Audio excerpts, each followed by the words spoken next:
Hola a todos y bienvenidos de regreso a nuestro canal de YouTube Cultura Literaria.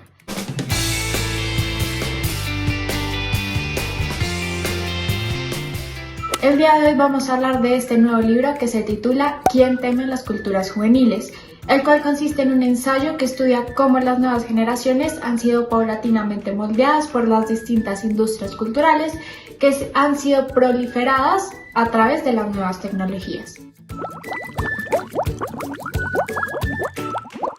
Pero antes de hablar del libro debemos introducir a su autora, Sylvie Octobre, la cual nació en 1971 en Francia para convertirse en una socióloga mundialmente reconocida tras haber estudiado en el CELSA y la Universidad de Sorbona.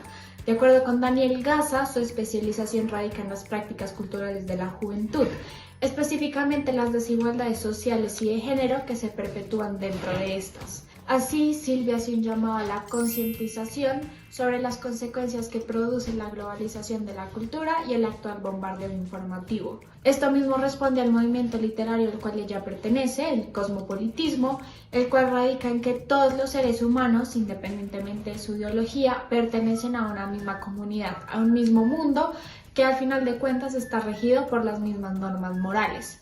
Así, las fronteras geográficas y los problemas localizados se desvanecen porque toda circunstancia es en sí misma de relevancia global. Bueno, ahora que ya tenemos un poquito contexto de la autora, ya debemos introducir el libro. ¿Quién teme las culturas juveniles? Tiene como objetivo general la deconstrucción de una sociedad meramente adultocentrista que excluye la polifonía de voces juveniles en el planteamiento de nuevos debates políticos, especialmente porque estos son los principales referentes de la nueva realidad digital.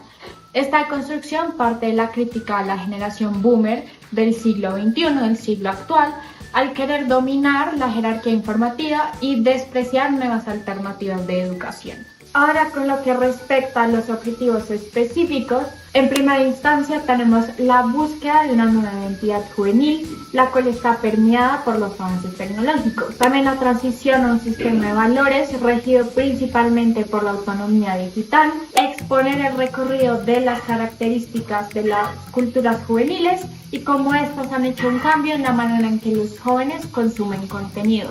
Asimismo, se debe estudiar cómo la utopía democrática proyectada en las nuevas tecnologías resulta incongruente con las coyunturas sociales que estas perpetúan. También como el nuevo reto de la transalfabetización como mecanismo de reconstrucción de una educación cultural que fortalezca los lazos sociales. Y finalmente tenemos el objetivo de moldear el desafío político y ético del activismo digital en la cimentación de una cultura neodemocrática mediante el estudio detallado de la extensión de redes y la creación de audiencias políticamente contemporáneas.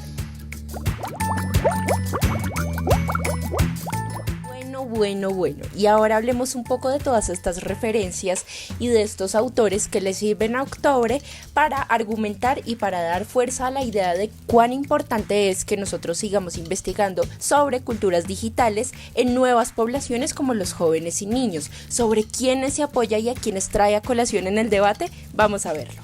Bueno, hablemos un poquito de polarización, y es que si nos vamos a los estudios realizados en el 2002, nos encontramos con Alicia Jones, quien estableció cómo nosotros seguimos siendo testigos de una polarización social de la juventud, conocida como The Great Divide, marcada más que todo por el origen social, la clase social y las prácticas de consumo cultural que por las desigualdades en escolaridad. Sin embargo, estas desigualdades son muy reales.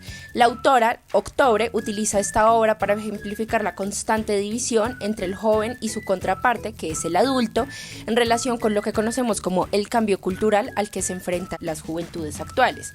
Este tema conceptual es fundamental en la primera parte de la lectura.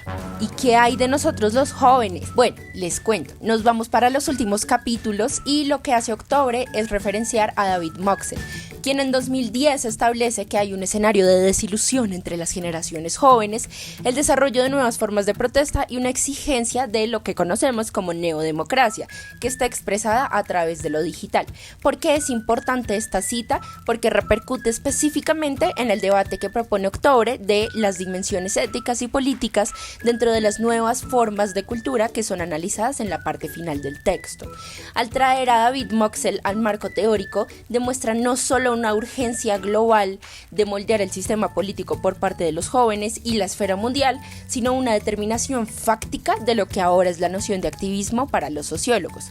Luego, más abajo, Octobre inserta a Geoffrey Pleasures, quien en el 2013 confirma que hay una expectativa de democracia que se refleja un poco en el desarrollo de nuevas formas de movilización participativas y directas transmitidas principalmente por los medios sociales. Esto lo ha traído las nuevas olas de juventudes que traen consigo la digitalización de los debates y con esto el paso de lo análogo a lo digital del discurso político. Y es posible que en este punto del debate ustedes se estén preguntando por qué Octobre utiliza tantos autores. Y la respuesta es que insertando todas estas referencias, la autora, Sylvie, le da un carácter tangible a todo este argumento del nuevo activismo, donde ella necesita apoyarse de todos estos autores para dar fuerza a la idea de cómo existe una red social que es una herramienta mediática del despertar social. Y por lo tanto, toda esta red social nos da origen al nuevo mundo. Una de las frases que nos pareció súper necesaria insertar es cuando ella retoma a Mark Schiller en el 2004, quien estableció cómo ya desde ese entonces las artes y la estética son inherentemente políticas. Entonces el desarrollo actual de los imperios de creatividad trae consigo nuevas urgencias. Este planteamiento es muy interesante porque nos lleva a la pregunta o al querer cómo entender esta hibridación que hay entre mutación holística de la cultura. Así es como Octobre se encarga de irnos mostrando cómo se terminan fusionando los campos del saber que anteriormente nosotros creíamos antagónicos. Al hablar de nuevas urgencias, podemos concebir una especie de reivindicación de la educación democrática en todo lo que es la formulación de proyectos para el futuro. Estos proyectos ya traen como intrínsecamente la realidad político-cultural de los individuos y por lo tanto nos obligan a formular nuevas discusiones, nuevos debates, entender nuevas minorías. Por eso tenemos que ir moldeando el tema de la cultura digital a las nuevas poblaciones. Hay que globalizar el debate. El libro maneja distintas concepciones teóricas, de las cuales vamos a conocer algunas de ellas. No podemos empezar hablando de este libro sin definir qué es cultura. Esta concepción se ve a lo largo de todo el libro, ya que se refiere al conjunto de bienes materiales y espirituales de algún grupo social transmitido de generación en generación, con fin de orientar prácticas individuales, colectivas, en los cuales puede ver incluida la lengua, procesos como a lo largo de los modos de vida, las costumbres, tradiciones, entre otros. La función de nuestra cultura es garantizar la supervivencia y facilitar la adaptación de los sujetos al entorno. Cada cultura es una respuesta a la realidad que vive cada grupo social. Por lo tanto, no existe ningún grupo carente de cultura o inculto, ya que lo que sí existen son diferentes culturas y dentro de estas diferentes grupos culturales. A raíz de este también vemos mucho el cambio cultural. Este es un concepto que expresa de múltiples maneras en las que la sociedad puede modificar las pautas o patrones de conducta. Es decir, son aquellas actividades relativamente uniformes que sirven de algún modelo. Estas pautas de conducta en todas las sociedades están en constante cambio y transformación. Este cambio puede ser resultado de factores internos o externos y los factores de carácter general, que son tres. Entonces tenemos las alteraciones en el ámbito ecológico, que son los cambios en el medio ambiente, las migraciones o temas relacionados de este tipo. En segunda instancia tenemos el contacto de las dos sociedades, que son con pautas de conducta distintas, donde hablamos sobre la aculturación y asimilación. Y el tercero tenemos el cambio evolutivo, que es el paso de la economía rural a la industria, el consumo cultural. Entonces, cuando hablamos de él, nos referimos a la obtención de bienes o servicios con algún valor simbólico. Si entendemos la sociedad, digamos, desde este consumo, es más fácil permitirnos conocer el cómo se construye una identidad a partir de lo que se compra o de lo que se consume. Un ejemplo de esto sería como las redes que se comunican en un mundo multicultural y globalizado. Estas muestran tendencias sociales con efectos inclusivos que se conectan pues a través de este mismo consumo. También nos empiezan a hablar mucho de la revolución tecnológica. Esta es un proceso donde ocurre un cambio muy importante al introducirse una o varias tecnologías nuevas. Su implementación marca una época de progreso, desarrollo e innovación en una serie de aspectos de nuestra sociedad. Sin embargo, se puede generar un impacto negativo en el ambiente o generar lo que se vendría llamando un paro tecnológico. Otro de los conceptos que hay que tener en cuenta a lo largo de este libro es la revolución tecnológica. Es un proceso donde ocurre un cambio importante en el mundo al que se introduce varias tecnologías nuevas Y su implementación, o sea, en el momento en el que esto empieza a marchar, marca una época de progreso, desarrollo e innovación en toda nuestra sociedad. La modernidad es otra de las palabras que se puede ver constantemente a lo largo de este libro. Esta es básicamente una categoría que hace referencia a los procesos sociales e históricos. Este movimiento lo que hace es que propone que cada ciudadano sea como un hombre libre que fije sus metas según su propia voluntad.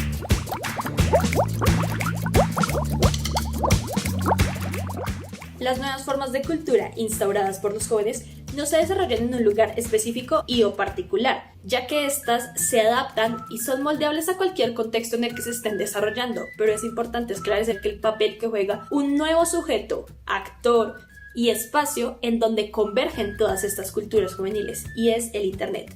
La red es el espacio en donde más tiempo se invierte y más información está almacenada, ya que ésta se encarga de almacenar tanto como nuestros sueños, anhelos, aspiraciones, errores, miedos y dudas constantemente, pero no solo de nosotros como individuos, sino de toda la sociedad que hace miembro de esta nueva realidad que se está formando. Pero claro, sería insensato hablar del mundo virtual sin mencionar tanto al mundo real como al mundo de los sueños, donde todas estas narrativas convergen para poder dar un funcionamiento a cómo se están formando estas nuevas culturas juveniles.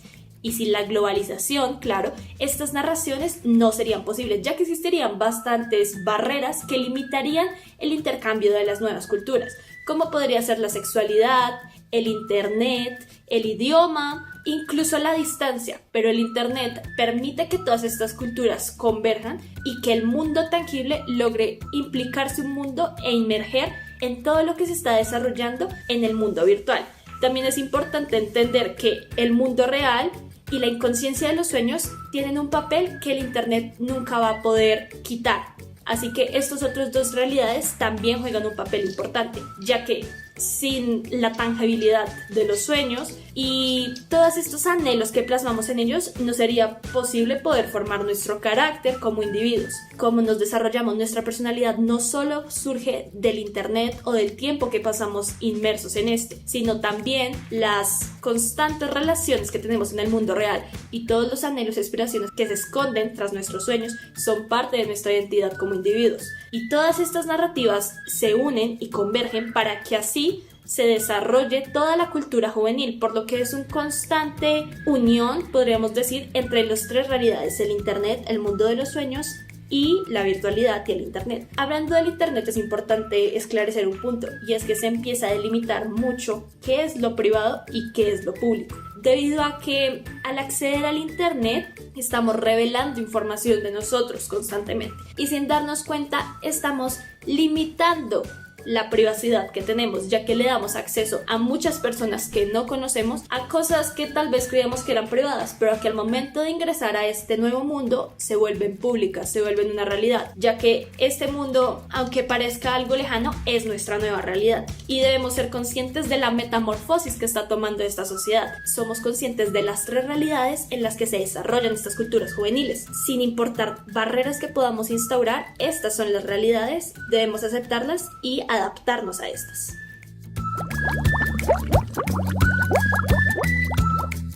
Y bueno, en lo personal podemos afirmar que Quien teme a las culturas juveniles es un texto que sin duda alguna nos da una definición del siempre cambiante escenario, siempre mutante escenario de la cultura, mientras aporta un nuevo debate al estudio generacional del saber. En este sentido, es como si Octubre buscara hablar de una dinámica para dummies, por así decirlo, lo cual es instruir a una audiencia muy general que cualquiera se pueda acercar a leer este tipo de texto acerca de una problemática de las actitudes generacionales y la cotidianidad homogénea, donde se ve de pronto a los más jóvenes como eternos inferiores en base a una tradicionalidad que dan las anteriores generaciones, o el mayor en este sentido. El análisis en este libro es exclusivo al componente teórico, limitándonos a nosotros, al lector, a la reflexión literal sin mucha aplicación tangible. De pronto es por esto que a veces su discurso unísono restringe este mismo discurso a una instancia obvia, única de la autora. Entre todo, pues podríamos decir que nos propone una problemática que es digna de ser cuestionada tanto en nosotros como en aquellos que son sujetos a la tradicionalidad, que en este caso son generaciones pasadas. Eso fue todo por hoy en Cultura Literaria. No se olviden de seguirnos para que no se pierdan más videos sobre sus libros favoritos.